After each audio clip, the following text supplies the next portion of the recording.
शिव की तीसरी आंख का सही मतलब क्या है? क्या शिव की तीसरी आंख सच में आग उगलती है? क्या वह सारे जीवन को नष्ट कर देती है? इसका सही मतलब क्या है? यदि हम इसका सही मतलब न जाने तो शिव की शक्ति का सदुपयोग नहीं कर सकते, उसका दुरुपयोग ही होने लगेगा। शिव की जो लोग पूजा करते हैं, पूजा करने से संपूर्ण लाभ नहीं मिलता, उन्हें नहीं पता। शंकर जी एक ही संदेश दे रहे हैं। उनको देख के क्या लगता है? बैठे हुए हैं योग मुद्रा में, हमेशा क्यों ऐसे बनाया गया होगा? क्यों एक मूर्ति जो ऐसे बैठी हुई है योग मुद्रा में? कुछ तो मतलब है इसका। शिव ऐसी मुद्रा में बैठकर एक संदेश देना चाहते हैं कि ऐसे बैठ करके ही आप आत्मज्ञान प्राप्त कर सकते हो। और जब आप ऐसा करोगे, जब भी आपको आत्मज्ञान प्राप्त होगा, तो वह केवल और केवल जीवन को नष्ट करने पर ही प्राप्त हो सकता है। महर्षि पतंजलि ने भी बताया है कि जैसे जैसे आप शून्यता के स्तर पर पहुंचते हो, शून्यता का स्तर वो होता है जब आपका थॉट प्रोसेस रुक जाता है, आप सोचना बंद कर देते हो, योग मुद्रा में इतना विलीन हो जाते हो कि खुद अपने आप को देखने लगते हो और एकदम कोई भी सोच नहीं होती, एकदम रुके हुए हो। ऐसा लगता है कि तुम ही हो बस शरीर में, शरीर 100% तुम्हारे वजह से है, ऐसा महसूस होता है। जब ऐसा होगा तो ललाट के सेंटर में तीसरी आंख का उद्भव अपने आप होगा। तो शिव की जो तीसरी आंख है वो बाहर की तरफ आग नहीं उगलती, अंदर की तरफ उगलती है। आग उगलने का मतलब यह है कि आप जीवन में जितने भी एक्सपीरियंसेस किए रहेंगे, आपने कितने लोगों से मिले होंगे, आपके माता पिता भाई बहन जितने भी रिश्तेदार हैं, आपके दोस्त, आपके प्रेमी, कोई भी हो, जब आप उस शून्यता के स्तर पर पहुंचते हैं तो ये सारा जो जीवन आपने एकत्रित किया है, ये सारा नष्ट हो जाता है। इसी बात को बोला गया है, महर्षि पतंजलि ने अपने योग सूत्रों में लिखे हैं, जो कि परिमाणित किया जा सकता है खुद के द्वारा। यदि आप उस तरीके से मेडिटेशन करेंगे जैसा शिवा ने बताया, जैसा महर्षि पतंजलि ने बताया, तो आप भी तीसरी आंख को एक्सपीरियंस कर सकते हैं। और वह अंदर की तरफ आपको दिखाती है हर चीज, मतलब कि कोई भी दिखावा नहीं रहेगा, सुख दुख का कोई मतलब ही नहीं निकलेगा। ऐसा लगेगा सुख दुख तो है ही नहीं जीवन में।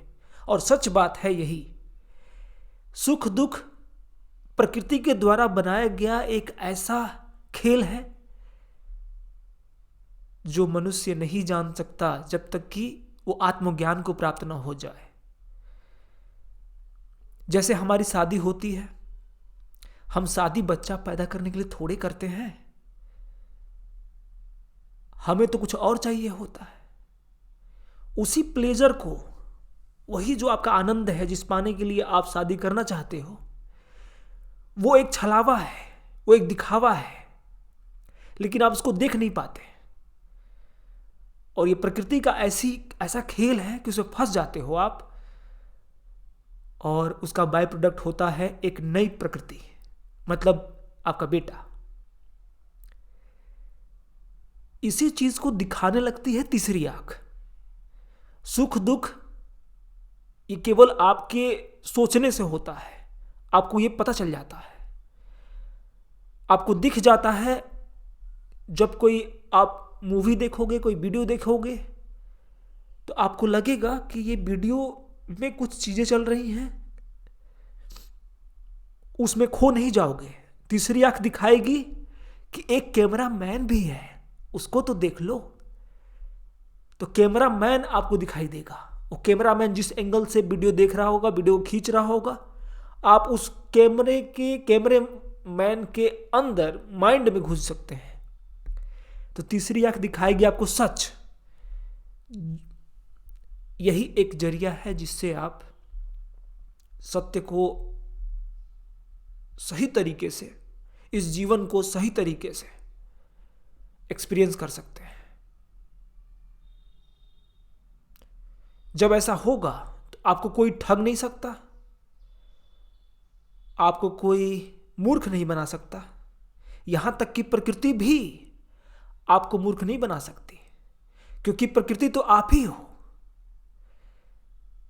शिव ने कहा है कि प्रकृति तो मैं ही हूं, इसीलिए मैं ही ये क्रिएट कर रहा हूं।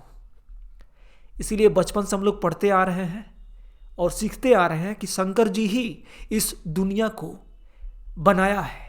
इसका मतलब क्या है? इसका मतलब ये नहीं है कि वो जो इंसान की तरह दिखने वाला योगी जिसने पहली पहली बार शिव को एक्सपीरियंस किया था, उसने बनाया है। नहीं, शिव जो शब्द है उसका सही मतलब यह है कि वह चीज जो इस दुनिया में नहीं है, उस चीज को बोला जाता है शिव, जिसको हम देख नहीं सकते, जिसको हम छू नहीं सकते, जिसको हम मार नहीं सकते। और उसका एक दूसरा मतलब भी है, वो है आत्मा। तो आत्मा तो आप भी हो, फिर तो आप शिव के एक पार्ट हो गए ना। तो अपने आप को जब शिव का पार्ट समझने लगते हो, तब असले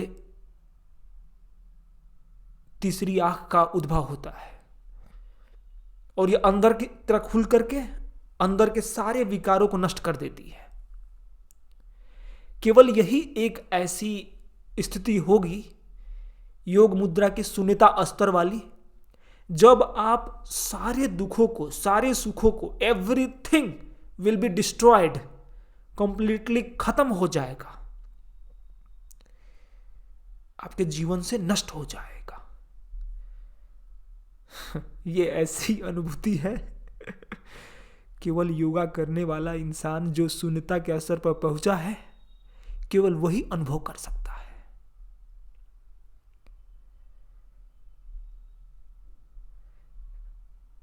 अहम ब्रह्मास्मि, शिव ही सत्य है, शिव ही सुंदर है।